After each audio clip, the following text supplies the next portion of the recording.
Selamat datang kembali di channel saya, Timotius Duha, channel yang khusus menyampaikan informasi-informasi seputar skripsi dan pengolahan data penelitian. Pada kesempatan ini saya akan menyampaikan materi mengenai perbedaan mendasar alat analisis, yaitu analisis regresi dan analisis jalur. Untuk itu, kepada kita semua yang berkesempatan menyaksikan video ini, saya menghimbau untuk menonton sampai habis. Selamat menyaksikan. Baik, perbedaan yang pertama adalah mengenai jumlah variabel. Untuk regresi, minimal 2 variabel kalau memakai uji regresi sederhana, yaitu 1 variabel bebas dan 1 variabel terikat. Dan minimal 3 variabel untuk regresi linear berganda. Ini minimal ya, bisa lebih. Dengan komposisi 2 variabel bebas dan 1 variabel terikat.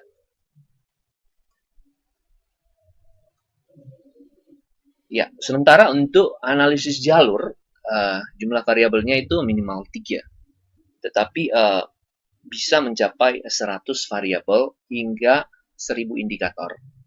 Ya, ini bisa dilakukan oleh analisis jalur. Sementara untuk regresi pada umumnya ya 3 sampai 10 variabel saja. Jadi memang analisis jalur lebih kompleks daripada analisis regresi untuk jumlah variabel. Yang kedua, perbedaannya adalah mengenai komposisi variabel. Untuk regresi, ya, variabelnya hanya memiliki 2 jenis, yaitu variabel bebas dan variabel terikat. Sementara untuk analisis jalur, variabelnya itu jenisnya ada 3. Ada variabel bebas, ada variabel intervening atau variabel mediator, atau variabel penghubung. Dan satu lagi adalah variabel terikat. Baik, perbedaan berikutnya yaitu mengenai peran variabel. Ya, untuk regresi itu jika di dalam satu kasus, satu judul atau satu model, sebuah variabel ditetapkan sebagai variabel X, maka tidak akan pernah berubah menjadi variabel Y. Sementara bila sudah ditetapkan sebuah variabel menjadi variabel terikat, maka tidak bisa digonta-ganti menjadi variabel X. Nah, itu. Oke. Sementara untuk analisis jalur itu, nah, variabel intervening ini memiliki peran ganda. Oke, memiliki peran ganda. Nanti kita bisa lihat di gambar model, di mana variabel intervening ini bisa menjadi variabel terikat untuk variabel X dan bisa menjadi variabel bebas untuk variabel Y. Kemudian perbedaan berikutnya yaitu sumber utama data. Ya, untuk regresi biasanya data olahan setelah mendapatkan jawaban-jawaban responden, lalu jawaban tersebut ditabulasi, kemudian dikelompokkan berdasarkan variabel, maka skor total atau nilai seluruh jawaban yang telah diisi oleh responden per satu orang per satu jawaban itu direkap, maka skor total atau jumlah keseluruhan dari bobot nilai dari per satu jawaban itu ditotalkan sehingga disebut dengan skor total. Itulah yang menjadi sumber data olahan untuk menguji uji statistik. Ya, kira-kira begitu. Sementara untuk analisis jalur itu bisa 2 sumber ya. Skor total dari bobot nilai seluruh jawaban yang telah diisi oleh responden per masing-masing indikator per satu variabel. Jadi kalau kita memakai software WarPLS atau Smart PLS, maka kita bisa menggunakan indikator sebagai sumber olahan data kita, ya. Nah, kalau kita mau memakai SPSS, kita biasa aja memakai skor total. Jadi gabungan beberapa indikator, beberapa indikator di satu variabel digabung sehingga menjadi skor total. Maka itu menjadi sumber olahan data berikutnya untuk uji statistik. Jadi inilah kelebihan analisis jalur, bisa memakai skor total dari indikator dan bisa juga memakai skor total dari jawaban per keseluruhan satu variabel. Kemudian perbedaan berikutnya yaitu dari jumlah sampel atau jumlah data. Di mana untuk analisis regresi apabila kita mau melakukan penelitian dan menggunakan alat analisisnya regresi, maka biasanya penelitian sosial dengan data primer atau data mentah atau data yang belum diolah atau ber, berasumsi bahwa sumber-sumber data berdasarkan jawaban-jawaban responden, maka minimal jumlah sampel kita atau jumlah data kita adalah 30. Ya, itu dia. Nah, kemudian kalau untuk analisis jalur, maka ada yang disebut dengan pendekatan Cohen. Cohen itu adalah seorang peneliti. Maka pada tabel signifikan 5, minimumnya adalah R kuadrat, maka setara dengan 0,50. Maka jika maksimal anak panah yang mengarah ke suatu konstruk, misalnya 2. Misalnya begini, satu variabel didatangi oleh 2 anak panah, maka untuk sampel data itu sebanyak 33. Apabila dari beberapa variabel, di mana dari ke beberapa variabel itu yang paling banyak dikunjungi anak panah, katakanlah misalnya 3, sementara yang lain 2 dan 1, maka kita pilih anak panah yang terbanyak, katakanlah misalnya 3, maka jumlah sampel atau datanya sebanyak 38. Kalau misalnya anak panah maksimal yang mengarah ke suatu variabel atau konstruk sebanyak 4, maka jumlah sampel atau datanya sebanyak 42. Nah, untuk jumlah sampel dan data masih bisa dipakai metode lain, yaitu misalnya di antara beberapa variabel yang terbanyak adalah katakanlah misalnya 4 indikator per satu variabel, maka dikalikan saja jumlah indikator di dalam variabel itu yang sebanyak 4, dikalikan sebanyak 10, maka jumlah sampel atau data kita sebanyak 40 saja. Kemudian perbedaan berikutnya itu yaitu mengenai asumsi klasik. Untuk analisis regresi berganda, wajib data-data yang akan diolah itu lulus uji asumsi klasik. Jadi, ini persyaratan utama sebelum data-data yang akan diolah atau diregres wajib lulus asumsi klasik. Kalau enggak lulus asumsi klasik, maka tidak bisa melakukan regres. Nah, kalau untuk analisis jalur, maka asumsi klasik itu bukan tidak dilakukan, tetapi diabaikan karena bukan menjadi persyaratan utama sebelum melakukan uji statistik.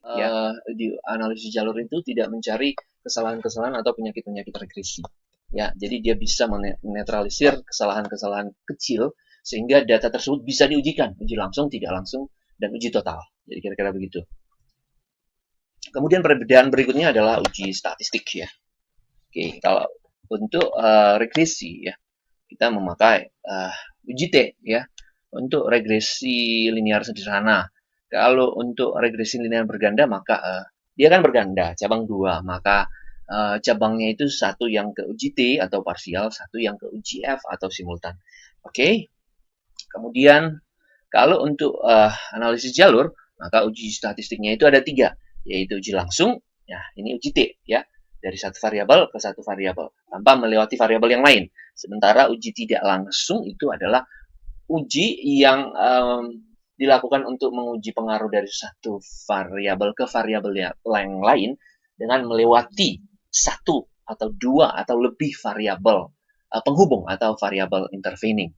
Kemudian ada yang disebut dengan uji total ya. Uji total ini adalah penambahan dari uji langsung dengan uji tidak langsung. Oke.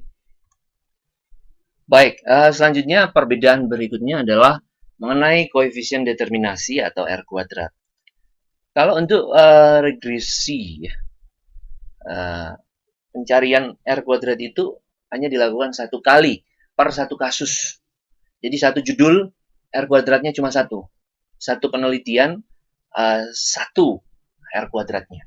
Nah, kisaran nilai R kuadrat itu biasanya dalam bentuk desimal ya. 0,60 sampai dengan 0,79. Baiknya begitu. Kalau kurang dari 0,60 artinya variabel di luar model lebih banyak mempengaruhi variabel terikat yang di dalam model. Nah, kan bagusnya adalah variabel bebas yang di dalam model lebih dominan mempengaruhi variabel terikat dibanding variabel-variabel bebas lainnya yang di luar model. Oke, kalau untuk analisis jalur ya dicari sebanyak construct atau variabel yang dijadikan sasaran arah slope. Jadi berapa variabel terikatnya, maka begitulah banyaknya R kuadratnya. Sementara nilai dari R kuadratnya itu berdasarkan pendekatan Cohen itu minimal 0,50 agar memperoleh statistical power atau effect size yang baik. Ini berdasarkan buku dari Solihin ya. Oke, kemudian kita lanjut. Perbedaan berikutnya adalah metode estimasi yang digunakan. Nah, kalau untuk regresi biasanya memakai OLS, Ordinary Least Square, atau metode kuadrat terkecil. Oke, jadi di sini bahwa di dalam model itu diusahakan kesalahan-kesalahan yang sangat-sangat minim.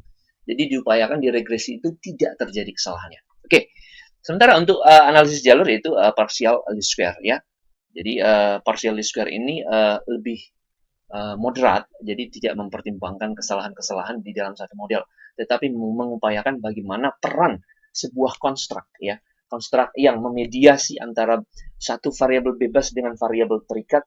Baik, kemudian perbedaan berikutnya yaitu dalam penggunaan istilah ya. Ada beberapa perbedaan ya, misalnya untuk regresi disebut variabel, kalau untuk jalur namanya konstruk. Nah, regresi variabel bebas, kalau di jalur namanya eksogen. Untuk regresi variabel terikatnya disebut X ya. Sementara kalau analisis jalur disebut endogen. Kemudian untuk nilai signifikansi di regresi kalau di analisis jalur namanya p-value. Jadi masih banyak lagi perbedaan-perbedaan dalam hal penggunaan istilah. Silakan nanti kalian belajar ya, melihat jurnal-jurnal terutama dari luar sehingga kalian bisa membedakan ya nama-nama atau istilah-istilah baik di regresi maupun di analisis jalur. Tetapi pada umumnya inilah perbedaan penggunaan istilah. Kemudian perbedaan berikutnya adalah variabel berdasarkan hubungan antar variabel. Jadi kalau kita lihat ini analisis regresi ya, ini ya yang disebut dengan regresi sederhana di mana satu variabel bebas mempengaruhi satu variabel terikat. Jadi ini garis ini disebut arah koefisien atau disebut dengan juga slope. Nah, di ujung ini ada yang disebut dengan nilai beta. Oke. Nah, garis ini disebut dengan uji T atau uji parsial. Jadi nanti outputnya adalah berapa hasil pengaruh dari variabel bebas ke variabel terikat, tentu akan kelihatan nilai dari T hitung. Nah, dibandingkan dengan nilai T tabel. Apabila nilai T hitung lebih besar dari T tabel, maka variabel bebas berpengaruh positif terhadap variabel terikat. Oke, pengembangan dari variabel ini dan ini dalam kaitannya ini dikembangkan menjadi regresi linear berganda, di mana kalau pengaruh antara satu variabel bebas dengan satu variabel terikat, maka itu adalah disebut uji T. Maka kalau di regresi berganda, berapa banyaknya variabel bebas, sebegitu juga banyaknya uji T. Kalau misalnya kalau dilihat di sini di apa ini ya, di gambar ini, variabel bebas ada dua, maka uji T-nya ada dua, yang mana? Ini uji T yang pertama, ini ya, dan ini adalah uji T yang kedua. Ini parsial pertama dan ini parsial kedua. Nah, kalau simultannya adalah gabungan, ini kan gabungan dari kedua variabel ini bertemu di satu titik. Lalu dari satu titik itu mengarah satu garis, ya, mengarah satu garis ke variabel terikat. Ini yang disebut dengan uji simultan. Nah, di ketiga ujung anak panah ini ada yang namanya nilai beta, atau nilai slope atau arah regresi. Jadi arah regresi kan pasti mengarah dari variabel bebas ke variabel terikat. Kemudian, ya, kita melihat ya untuk analisis jalur. Ya, tadi saya katakan berapa banyak variabel terikatnya, maka begitulah banyaknya R kuadrat. Jadi kalau kita melihat variabel mediasi ini dikunjungi oleh variabel bebas, maka di ujung garis ini ada yang namanya nilai B atau nilai slope. Maka di mana ada nilai B pasti ada nilai R kuadrat. Maka di variabel mediasi itu ada nilai E-nya. Ini kita sebut dengan E yang pertama. Nah, begitu juga ini ada anak panah mengarah ke satu variabel, maka ini bisa dipastikan sebagai variabel terikat juga. Ya, ini garis ini mengarah ke satu variabel, maka di ujung ini ada nilai B, di ujung ini ada nilai B. Jadi di mana ada nilai B pasti ada nilai R kuadrat. Nah, ya, jadi kira-kira begitu. Nah, inilah kelebihan dari analisis jalur. di mana variabel intervening ya berperan sebagai variabel terikat untuk variabel bebas. Kenapa? Karena arah anak panahnya mengarah ke variabel mediasi atau intervening ini. Maka variabel bebas ini adalah variabel X dan variabel intervening ini sebagai variabel terikat. Karena ini buktinya ada anak panah mengarah ke sini. Nah, begitu juga dengan ini ada dua anak panah mengarah ke variabel terikat ini, maka ini juga disebut dengan variabel terikat. Jadi ketika variabel bebas mengarah ke variabel mediasi, maka mediasi disebut sebagai variabel terikat untuk satu garis ini, bukan di dalam modelnya, tetapi dalam satu garis ini. Tetapi ketika variabel mediasi mengarahkan anak panah ke variabel terikat, maka posisinya bukan lagi terikat, tetapi menjadi variabel bebas. Jadi inilah kelebihan di analisis jalur di mana variabel mediasi itu berperan ganda, bisa menjadi variabel bebas dan bisa juga menjadi variabel terikat. Perannya, tetapi namanya adalah variabel mediasi. Oke, kemudian pengembangan berikutnya dari analisis jalur ya, di mana variabel mediasinya satu, tetapi variabel bebasnya ada dua ini ya. Coba dilihat ya. Jadi kalau ini ada anak panah ini, maka ini sudah pasti di sini ada nilai R kuadrat. Karena di sini ada anak panah, maka ini dipastikan ada nilai R kuadratnya. Jadi ini memakai single mediator atau cuma satu variabel mediasi dengan dua variabel bebas. Oke, kita lihat perbedaan berikutnya di analisis jalur ya. Nah, ini bedanya apa? Nah, kalau yang tadi hanya ini. Nah, ini juga ada anak panah dari variabel bebas, katakanlah ini X. Variabel bebas 1 ke variabel bebas X2. Ini artinya apa ya? Nah, ini menjadi variabel mediasi untuk pengaruh variabel bebas ke variabel mediasi ini. Kalau ini kan pengaruh langsung. Ini ya, garis ini namanya pengaruh langsung. Nah, kalau dari variabel bebas ini ke sini, tetapi melewati ini, maka ini menjadi variabel mediasi perannya. Nah, ini kan dari sini ke sini. Jadi kalau variabel ini ke sini melewati ini. Nah, inilah yang disebut dengan variabel penghubung. Nah, berarti karena anak panah mengarah ke sini, maka kita perlu mencari nilai E. Anak panah mengarah ke sini, maka di sini ada nilai E. Anak panah mengarah ke sini, maka di sini ada nilai E. Jadi karena tiga konstruk yang ada anak panah mengarah ke arahnya, maka di sini ada tiga. Ada tiga pencarian nilai E. Jadi di sini variabel bebas ini berfungsi sebagai variabel mediasi untuk variabel bebas ke sini. Untuk variabel bebas ke sini. Nah, ini udah pasti mediasi menghubungkan variabel bebas yang pertama ke variabel terikat. Menghubungkan variabel bebas yang kedua ke variabel terikat. Jadi itu. Nah, kemudian ada lagi ya model yang lain. Nah, ini ya, ini juga ada tiga ya. Ini anak panah yang pertama, ini jadi di sini ada nilai I. Ini ada anak panah mengarah ke sini, maka di sini ada nilai E. Maka ini ada tiga anak panah, maka di sini juga ada nilai E. Nah, ini ya. Jadi single mediator ini sebenarnya bukan single, tapi double ya. Nah, ini berperan sebagai variabel penghubung dari satu variabel bebas ini ke variabel terikat. Nah, variabel mediasi ini juga berperan sebagai variabel mediasi untuk variabel mediasi. Mediasi memediasi variabel mediasi.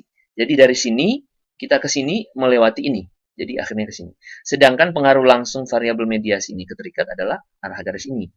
Nah, ini namanya direct effect atau pengaruh langsung. Nah, kalau ini dari sini ke sini langsung ke sini, itu namanya indirect effect atau pengaruh tidak langsung. Nah, sama variabel bebas ke variabel terikat ini namanya pengaruh langsung, garis tengah ini. Nah, tetapi indirectnya ada dua. Variabel bebas ke terikat melalui mediasi ini. Variabel bebas ke terikat melalui mediasi ini. Nah, begitu ya. Jadi, ini juga perannya sebagai variabel mediasi untuk variabel bebas. Nah, ketika anak panah ini dari variabel mediasi ke variabel mediasi yang lain, maka posisi variabel mediasi ini sebagai variabel bebas ke variabel mediasi yang ini. Oke, jadi makanya inilah kelebihan dari analisis jalur ini, di mana peran dari variabel intervening atau variabel penghubung atau variabel mediasi ini bisa berperan ganda, baik sebagai variabel terikat maupun sebagai variabel bebas. Jadi itu saja yang bisa saya sampaikan. Atas perhatian kita semua, saya ucapkan terima kasih. Salam tuntas skripsi. Terima kasih.